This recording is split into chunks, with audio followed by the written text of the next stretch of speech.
Chief Bobby, tell us a little bit about the Beasley Hawlett case. Where are we at today? The Beasley Hawlett case is just one of those cases that is presented, I guess, the most challenging and difficult cases that we have ever encountered. Of course, as most people know, this began July the 31st of 1999, where JB and Tracie were reported missing. They were later found in Ozark on Herring Avenue. Each one of them was in the trunk of the vehicle of JB's car. They had been shot once each, and of course they were dead on the scene.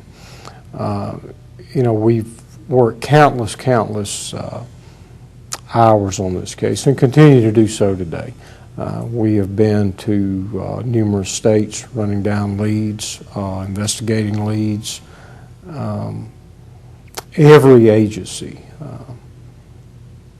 that comes to mind has been involved in this case and has touched this case, from local agencies to state agencies, federal agencies. The FBI, ABI, they continue to actively assist us in this investigation. As a matter of fact, we had a meeting last week with the state and federal authorities discussing some information. We've run down a lot of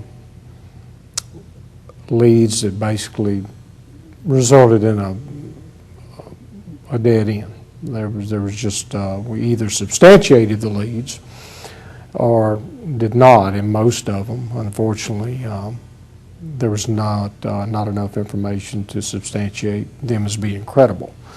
So today, we continue to work this case just as hard as we did in 1999. Of course, it is our belief, or personally my belief, that there is someone somewhere that has information regarding this case that would be very beneficial and very helpful.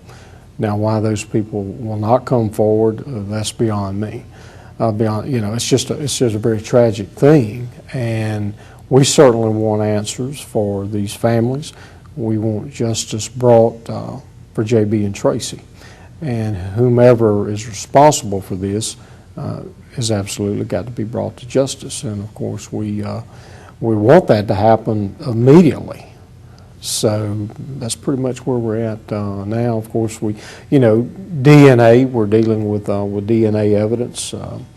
There's a lot more technology in the DNA science world today than there was back in 1999. We've made some good strides with the DNA science today where we were back then.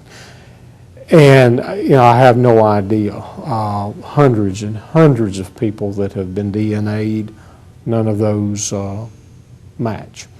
The CODIS system, people that are placed in prison or that are released from prison, these people are ran through the CODIS system constantly.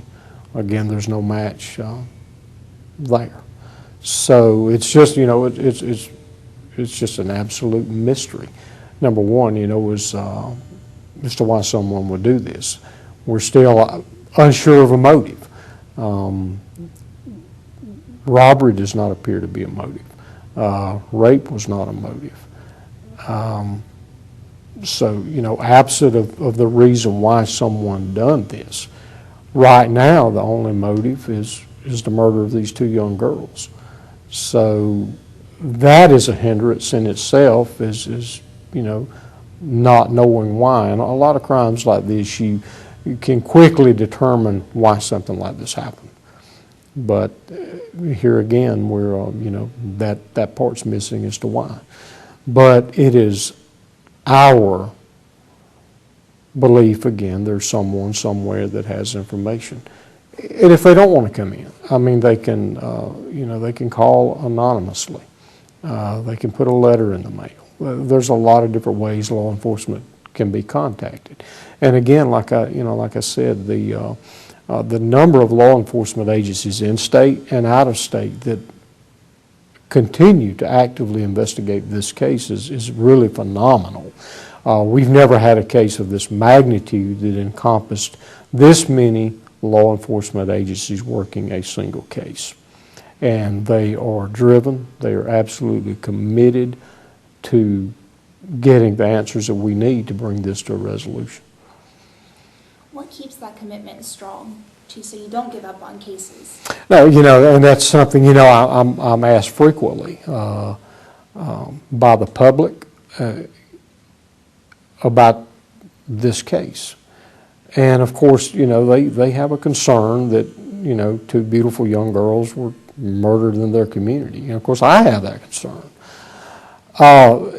You never give up on a case.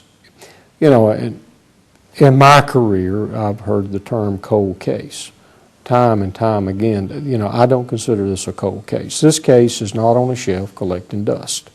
This case is actively looked at constantly. If we receive information or a teletype across the wire that has any similarities whatsoever to this case,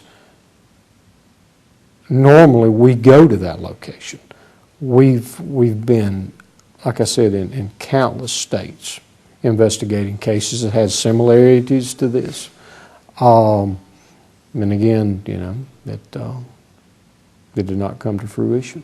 But that's what you've got to do, because we owe it to JB and Tracie, and certainly we owe it to their families, and we owe it to this community to find who's responsible for this case and bring them to justice. And that's our commitment, and that's what we're going to do.